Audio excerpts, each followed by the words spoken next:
What we don't talk about is craziness. Yes. And when you're crazy, you can do anything. So this next guest, I was diving in the webs, the interwebs. I don't know how I did it. Thank you, IMDb Pro. I was in a short film, and they were like, you should make, actually, shout out to Dylan. He's like, you should make an IMDb. And I was like, you know what, I will. I think I did, because then I found this panelist's management team, and then I called them. It was scary. I had a cold call. It was terrifying. I was like, hi, my name is Giselle, and I'm doing some shit. It was horrible. But they were really nice. They're like, here's an email. And I talked to this lady named Molly. Great person. And this is how we're here today. So craziness and spite. Beautiful. It gets you a long way, okay? So, I'm not saying the name just yet because first I want to welcome back up Blurry Massacre, who will be hosting this panel with me. Hope you give a hello, guys! Alright. And I'm going to just tell you a little bit about this special guest, alright? So, I am so honored that she is here tonight. She's the writer behind Megan. Do you know Megan? Okay,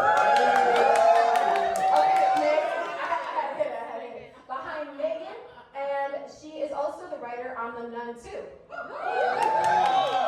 When The Nun got better. Sorry. Sorry. I can cut it off, I'm sorry. And, I get it. And the film, Malignant. And this is just to name a few. On the TV side, she has written on Marvel's Luke Cage, American Horror Story, and Star Trek, A Strange New World. That's just a few, okay? So, without further ado, together, get that microphone, we are going to welcome the one and only Akela!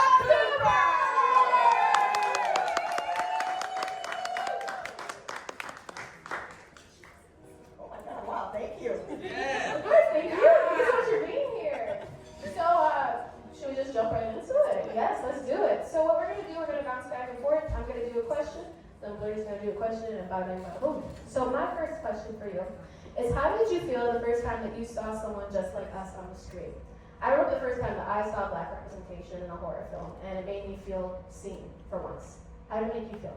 The first time? So this is a good but very curious question. Like, I don't know who knows my story, but like backstory for me is I grew up watching science fiction and horror, oftentimes R-rated science fiction and horror. My parents watched whatever. My sister is 10 years older than me. She didn't give a shit what I saw when she was babysitting me. So there was no cognizant, I am seeing myself, because like one of my father's favorite films was John Carpenter's The Thing. Yeah. So I grew up with that, like being on in the background. You have like, Child, and oh my God, the one is the other actor who recently passed. You say something? Hello? Yeah, you just Yeah, Okay, he just cut passed. off. But like both of Yeah. them. And what science fiction and horror that my parents were watching is like usually had black people, so it was like, oh, it's there. Yeah. And so I was lucky in that like I grew up with blurs. So I didn't have like a dearth of not seeing myself, and then that aha moment. I would say like the biggest moment of like actually identifying and being able to see myself as a hero came when I saw the movie Tales from the Crypt Presents Demon Knight. Up until that point, I had not seen a black female final girl. And that was a revelation, like watching Jada not only make it to the end of the movie and survive, but save the world. Yes. Was a revelation to me. We know that you have a taste for both sci-fi and horror because we watch your movies. We love your movies. Some of us have tattoos. We didn't get signed. Your work stretches from instant cult classics like McFreegan, as I like to call her, to long-form commitments like Grimm and Star Trek: Strange New Worlds. Are there any favorites, new or old, that influence the flavor of the stories you write? Oh shit. So much, like Tales from the Crypt, Demon Knight on the horror side, like John Carpenter's The Thing. Obviously, Pumpkinhead is a huge influence. I'm a monster girl. I do appreciate slashes because my sister loved Nightmare on Elm Street, Friday the 13th, this. Also, another inappropriate, like my parents took me to theaters to see this. I was 6. I'm so jealous. I'm so jealous. Aliens, saw that in theater. Predator, saw that in theater with my parents. So like all like The Hidden. My parents took us to see The Hidden, and I remember that because I enjoyed that film. And I don't know why I was sick, but I got sick. And so I held it in, and then as soon as the credits rolled, I just leaned over. It's a commentary on how Sean, I was like, I can do this. I can do this. Movie's over. And like my mom took me, she rushed me to the bathroom, and I'm like, I'm good. I'm really good.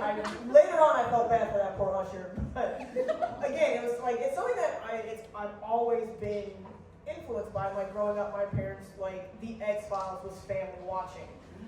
Star Trek The Next Generation, family watching. Star Trek Deep Space Nine, family viewing. Like all the stuff that like I am elder millennial or whatever you want to call us. I'm born in 81. You know, like when we had syndication. So you would have like The Outer Limits and Twins and like Earth 2, or was it Earth 2? Something like you guys know, like all of those syndicated, Andromeda, like Cleopatra 25, like that shit. I was watching that stuff all the time. It's just like I was a sponge as a kid to just take in all of that stuff, and like now sometimes my brain will be like, oh hey, remember that thing? We're gonna steal that and put it in this. You're laughing. So this next question is, what made you become a writer? Why did you want to write horror films and shows and more? As a little kid, I always enjoyed reading and writing. Again, it goes back to my parents.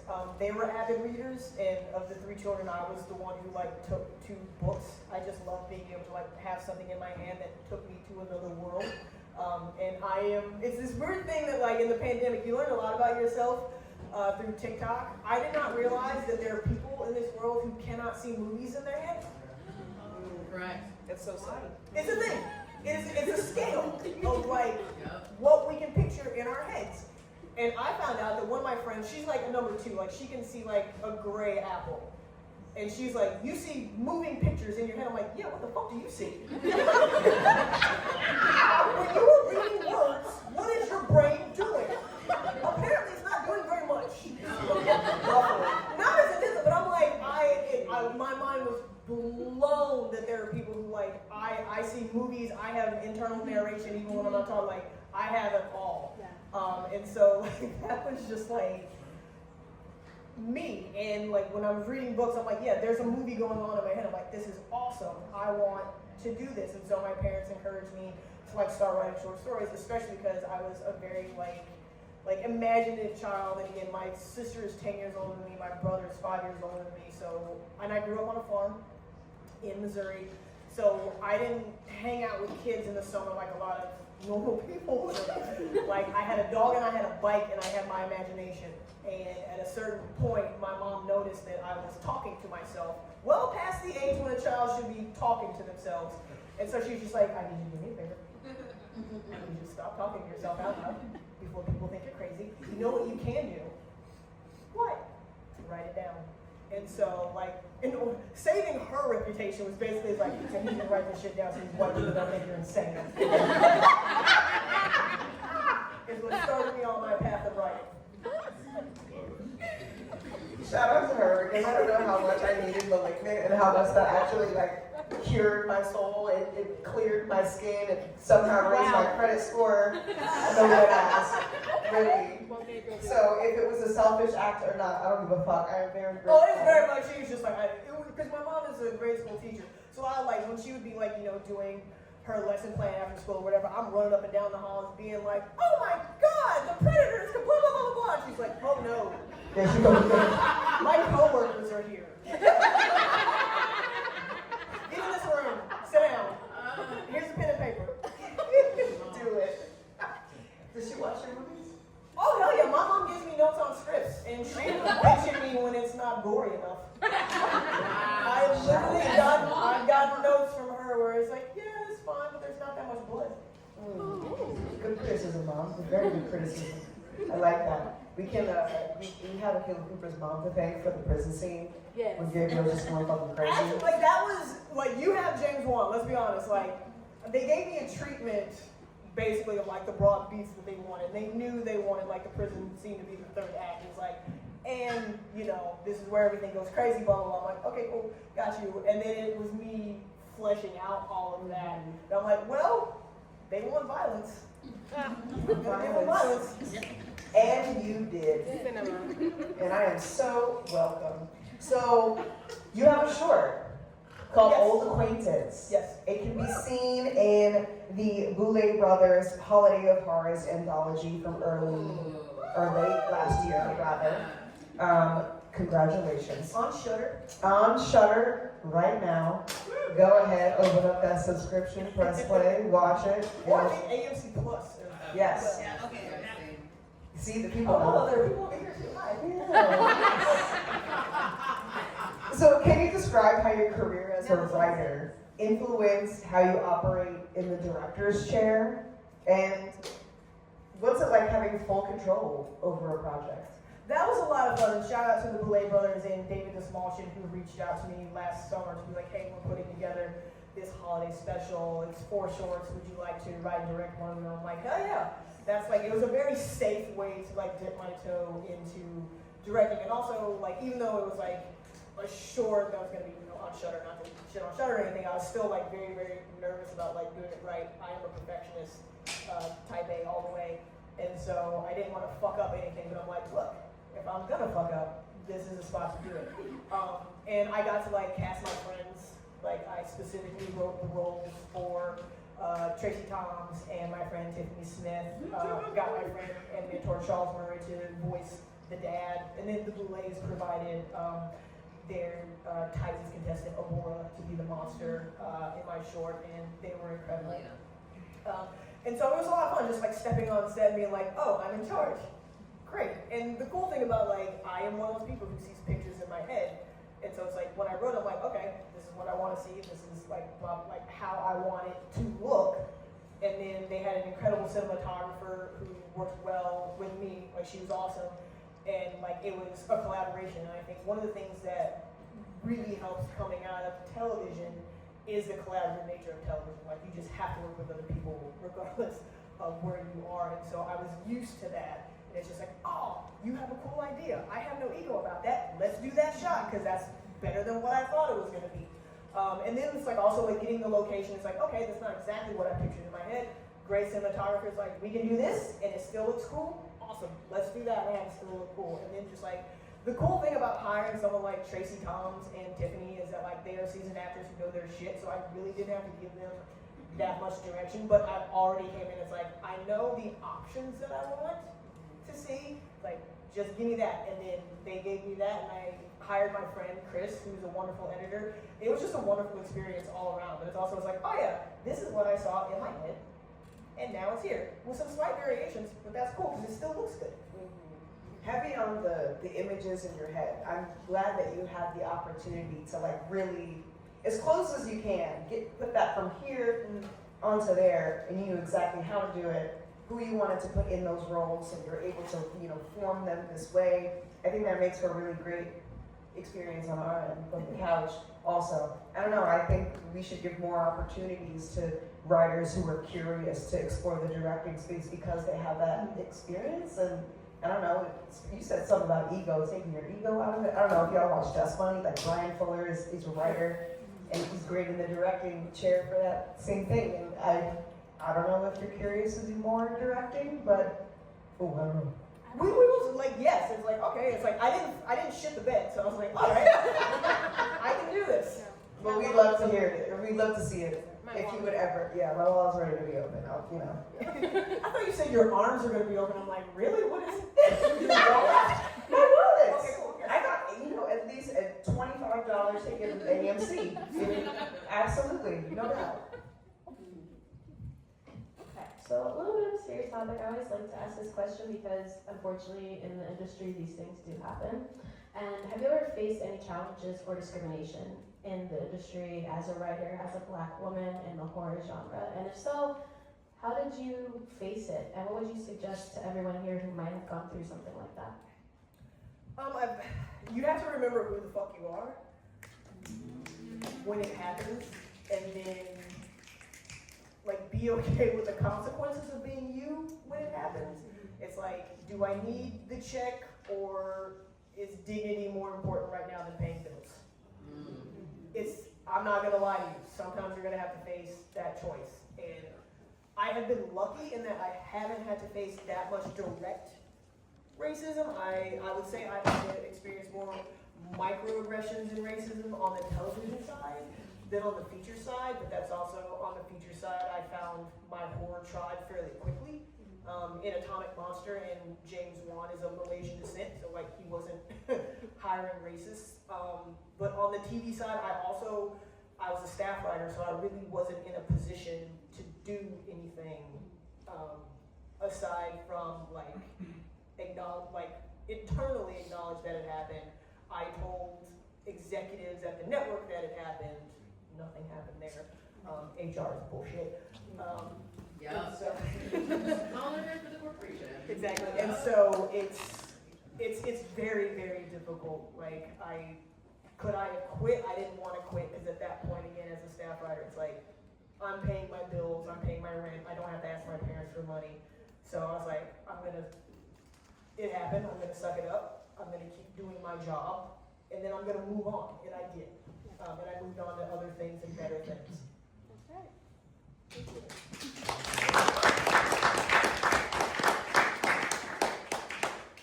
Good horror fans know that true stories start with intersectional storytellers first. Like, obviously, you're an inspiration to so many of us. I don't know if you said that tonight, because we're trying to be cool.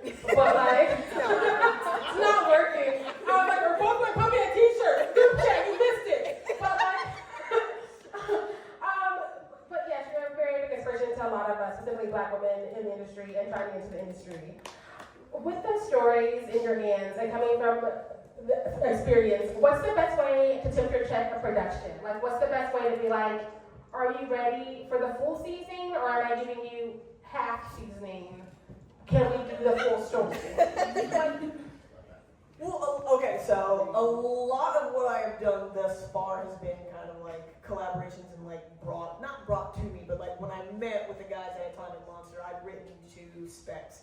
They got me in the room with them for a general, and that was when they were like, hey, we've been kicking something around internally, which is we want to do an updated version of Child's Play, but we want it to be scientific based. We don't want it to be supernatural. Like, if you have a take on that, come back to us. And I basically came up with Megan in the car going off the Warner Brothers lot. And so that was like, kind of was like, they gave me the prompt, and then I did that, and like Malignant again was James and Ingrid, his partner. Like, she was really into body horror, and like, here's the treatment. Take this and like flesh it out. Like, we want you to do this, and it's like, okay. And I would say, like, to James's credit, like at that point, having worked a lot in television, like with the exception of like I had been on Luke Cage, was an incredible experience. Cheo Hodari Coker had put together like an incredibly diverse room. Is black as fuck, and it was beautiful. But like, I had been trained in whiteness, essentially, and like this is how you write for white people, and then maybe when you get successful, then you can Trojan horse some shit. And so when I wrote the first draft of Malignant, like everybody was white, and I was just like going off of what I knew. I was like, here you go. Maybe they will cast somebody. And then James was like, actually, like we could throw some diversity in here, and I'm like, oh, good to know. That is good to know. And so like James was the one who was like, yeah, no, like the cops were Asian and a black woman. Yes. It's like, yes, all right, I didn't have to say that, which was a fucking relief. If you've been in any kind of space where like you don't have to bring it up, because there was a show that will not be named that had a black character, and the black actor had an issue with one of the storylines, and the white showrunners came to me to be like, can you go talk to them? Oh. No. Oh, wow. No. And then I'm like, no. And this is what I'm like, I had to explain where this actor was coming from and why, which is a cultural thing. And I'm like, this is why they are uncomfortable doing this, and I am not gonna try to talk them into doing it. And then they backed off on me. I was not brought back to the show.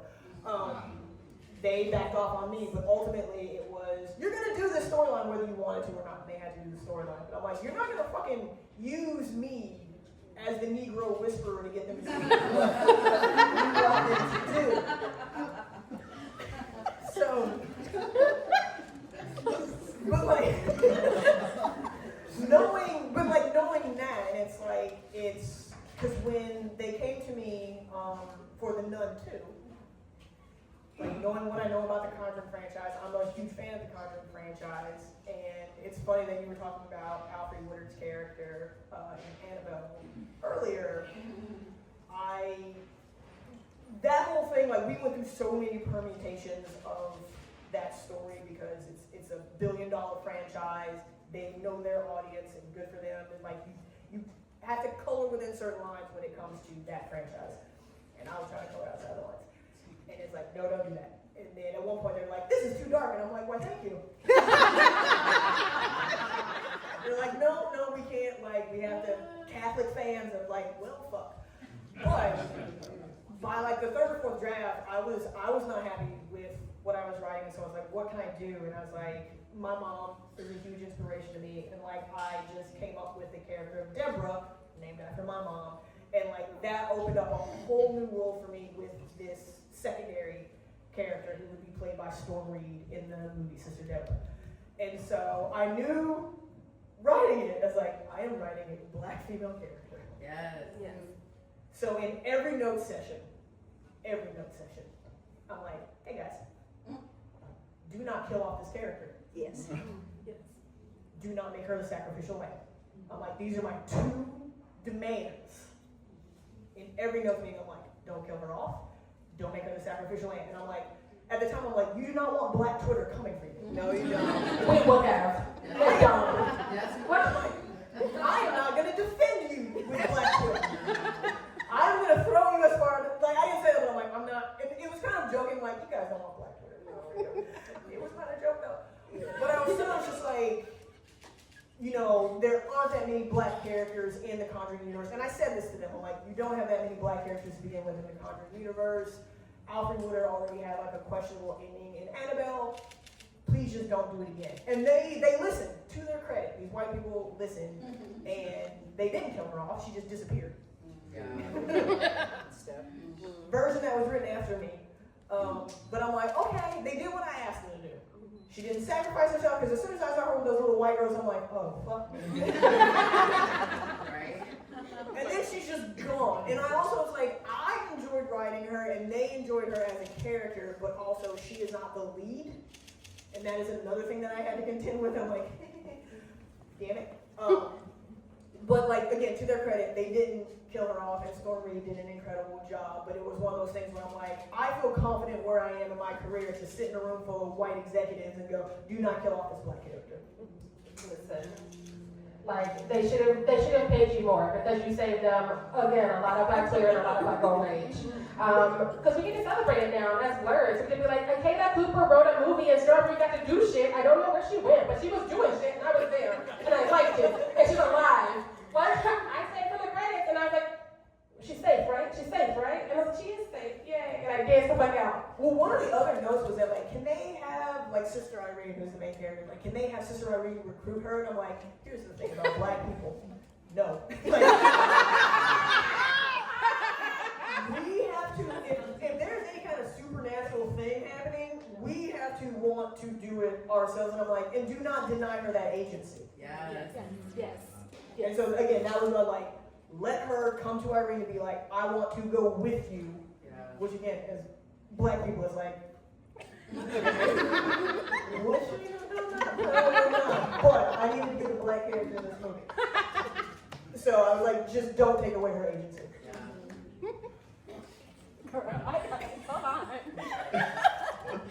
Okay, so as you already said, you are a very big deal to many of us.